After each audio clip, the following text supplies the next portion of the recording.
Ladies and gentlemen, it is my great pleasure to talk today to Professor Dr. Lesleyanne Hawthorne at the University of Melbourne, Australia. Dr. Hawthorne is an international expert in the area of global skilled migration and labor market integration of migrants. In 2006, the Australian Federal Cabinet asked Dr. Hawthorne to join an expert panel to conduct an extensive review of global skilled migration programs in Australia over a period of 20 years. In 2012, Dr. Hawthorne joined an expert panel with the IOM, the International Organization of Migration, to explore the issue of foreign credential recognition.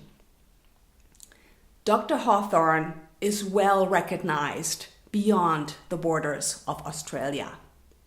Most recently, she has conducted cross-national research for such organizations as UNESCO, the World Health Organization, APAC, the European Union, as well as the Canadian and New Zealand government.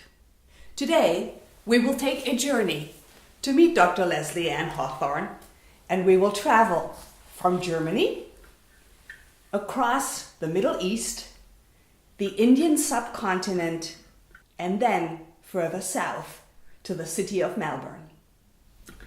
Lesleyanne, what are the key features of Australia's skilled migration program? Well, I think the first thing to note, Hildegard, is the dominance of the skilled migration program in Australia. So if you look at Australia, 27% of the population are first-generation migrants. So in world terms, that's very large. And in last year alone, we had a net population gain of 241,000 people through migration. Now, in terms of that, the first thing to note, we have a very large permanent migration program. So it's about 210,000 people a year. People come as skilled migrants, also family reunification and humanitarian migrants or refugees. But 68% of the permanent skilled migrant places are for people, the permanent migration places are for people who are skilled. So in world terms, that is very large. And the quota for this year is about 128,000 people. That's just permanent. Now, the second point I would note is that while there is a quota set annually for the permanent skilled migrants, there is no annual quota on the temporary sponsored migrants. And that is very, very large. If you looked at it 8 years ago, it was about 34,000 people a year. But by last year, it was around 130,000 people a year. So it's actually larger than the permanent skilled migration program. And it can grow as large as employers want. Employers or governments pick people they need, whether it's to work in mining or health or engineering, according to the field they want. The third thing I would note is the study migration pathway is very, very large now. So about a third of all the permanent skilled migrants we pick have in fact fully qualified in Australia. And that's been what we term a win-win for both the migration program and also for the education industry. I know Germany has quite a bit of interest in this because we've been getting delegations. And at the moment, about 530,000 international students are enrolled in Australian courses. If you look at students from India or China, very large numbers stay. And in fact, employers are very attracted to people who have self-funded to fully qualify in Australia because they've adapted to the society, they meet all the regulation body requirements, and often their English is pretty good. So we can talk about that, I know, a bit more later. The final point I would make is that we really prioritise now what we call two-step migration. So if you come as an international student or if you come as a temporary foreign worker, there is excellent opportunity to convert status, to stay in Australia if you've got suitable employment and, in fact, if employers want to hire you.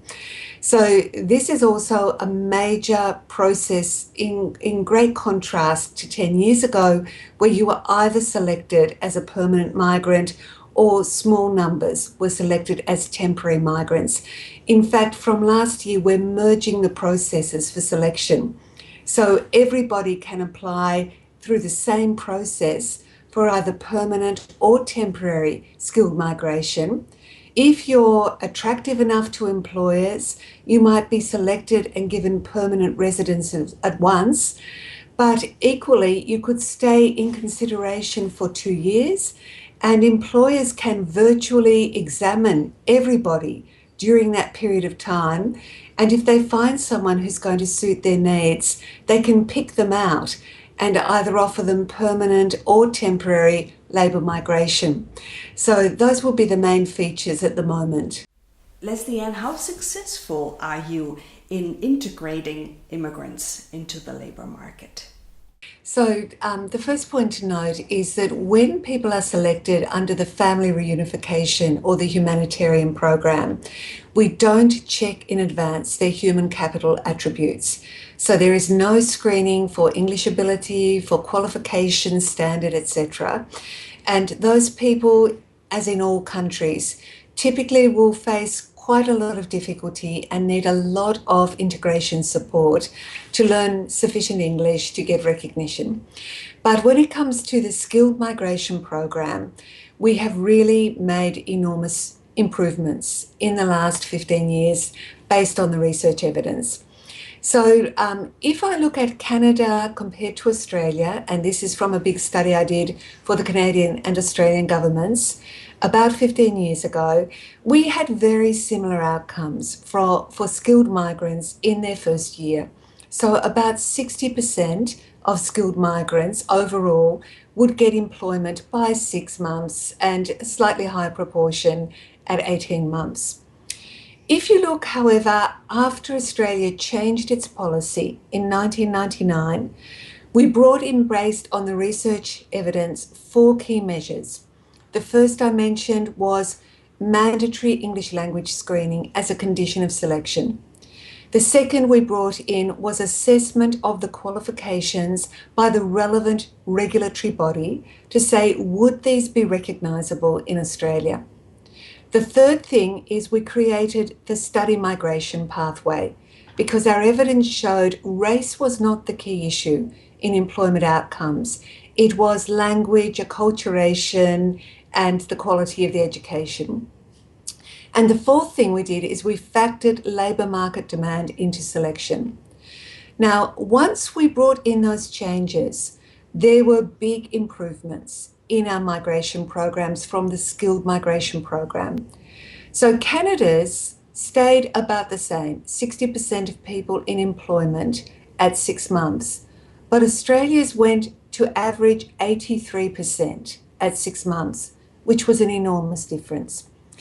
The second point to note is the salary levels dramatically increased for skilled migrants, and the likelihood that they would work in their appropriate field of qualification also greatly increased. The other key thing to note from our research is we found that if employers selected the skilled migrants, the employment rate at 6 months after arrival was 99%. And if they were international students, it was 83%. If they were migrants selected outside Australia, it was 83%. But we found at that time that the international students were not as highly valued by the employers and were much less likely to be working in their field. So this then led to the next 5 years of changes, which bring us up to now, to say if you're an international student, you really have to be qualified with a degree, not a lower grade qualification. Your English level has to be good, and we want you to be qualified in a field in demand. So in answer to your question, Hildegard, it's been a constant process of fine-tuning, based on the research evidence, but the research evidence is now very powerfully telling us we are getting excellent outcomes regardless of where people come from, even though some groups always do better than others. The final point I'll make in terms of that is the power of the two-step migration pathway. So our research evidence shows that if you're from China and you come as a skilled migrant, the normal employment rate after 6 months is 55% if you're selected in China. But if you're selected in Australia, it's 75%. So again, it's just validating the power of different selection mechanisms to let employers get the people they think will be suitable for immediate work at an appropriate level in the labour market. Leslieanne, we're interested to find out about international students. There is a global war for talent, for the best and the brightest, and certainly the OECD countries face the demographic challenge, so there's a great interest in attracting international students. Can you tell us from your perspective from Australia, but also globally, what drives the international war for talent, and what can we do to achieve a sort of just distribution of talent across not just your country, my country, but the globe as a whole? I think the ethics of skilled migration are very, very complicated. So I'd like to make 3 points. The first is most countries which have a skilled migration program select people who are 35 to 40. Those people have been fully qualified in their home country, and their home country has paid usually for their university education. And in fact, it's fair to say those people are often a much bigger loss to those economies than people who migrate in the first instance to study at the age of 18 or perhaps 20, and whose parents pay for them to qualify somewhere else. The second thing is it's clearly an issue that different governments respond to differently. So if you look at the governments of India and China, they are very positive about their students moving globally. And in fact, the Chinese policy is fascinating. They opened the doors about 15 years ago for very large numbers of private and scholarship students to qualify in OECD countries. It's been encouraged. But then they're creating incentive programs to encourage them to return home. It might be to have more than one child, it might be a lower tax payment, it might be the quality of the positions, etc. So this is a very fluid process. The third trend that I see very strongly is people don't just go from a source country to a country where they qualify and then either stay in that country or go back home. They're transnationals in many cases. So very large numbers of skilled migrants will in fact be born in one country, qualify in a second country and maybe also a third country, and then perhaps leverage off that to work in a fourth country. So to say that you can't study overseas because your skills are needed in your home country is quite a complicated issue. And also, equally, individuals might not choose to qualify in a certain field in their home country if they know it will make it harder for them to migrate. So people may not want to qualify to be doctors, for example, if they know doctors are barred from leaving. Coming back to this issue of different governments having different approaches, if you look at the Philippines, for example, 25% of the Filipino GDP, gross domestic product, 10 years ago was from remittances. And in fields like nursing, the Philippines would produce double the number of nurses that it would ever employ in the Philippines to be an export commodity to send back remittances from Germany, from Australia, from other countries such as Canada. So I think these issues and these trends in mobility make designing an adequate ethical set of controls very, very complicated. And individuals will often say, I have a human right to decide where I live and where I study. And if my parents have earned the money and they would like me to qualify in another country, they have that right to spend the money too. So I think many countries are grappling with this. They have good intentions. At the same time, they have no compunction about recruiting large numbers of migrants when they need them. And I'm not at all convinced it's less ethical to bring in mature professionals than it is to accept international students. I, in fact, think it's more ethical to take the students than the 35-year-old. But it is a complicated question. Well, thank you very much, Leslieanne. It has been a pleasure talking to you. I have learned a lot. You have shed some light on some very complex issues.